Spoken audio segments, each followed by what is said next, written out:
Hello guys, welcome back to my channel. আশা করি সবাই ভালো আছে, আমিও খুব ভালো আছি। চলে এলাম আবারও আর একটা মিনি ভ্লগ নিয়ে। তো নতুন একটা ভ্লগের সাথে তোমাদের সবাইকে স্বাগত। তো এই যে দেখতে পাচ্ছ, বৌদিদের বাড়িতে চলে এসেছি। আর বৌদিদের বাড়িতে হচ্ছে প্যাকিংয়ের কাজ, যেহেতু ভোট চলে এসেছে, এটা ইলেকশানের জন্য কন্ট্যাক্ট নেয় দাদা। তো সব কিছু খাবার দাবার, সকালের ব্রেকফাস্ট, এটা এখন হচ্ছে ব্রেকফাস্টের প্যাকিং। তো এর মধ্যে একটা ফ্রুটি আছে, বিস্কুট আছে, আর একটা কেক আছে, আর একটা চিড়ে ভাজা আছে।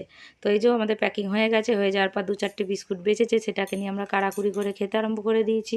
আর খাওয়া দাওয়া হয়ে যাওয়ার পরে এই যে বৌদি বলছে যে 2-3টে বিস্কুট বেঁচেছে, আমরাই খেয়ে নিচ্ছি।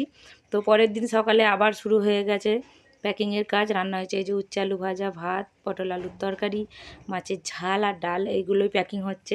এই যে বৌদি দাদা সবাই প্যাকিং করছে, আর বাপনদাও করছে।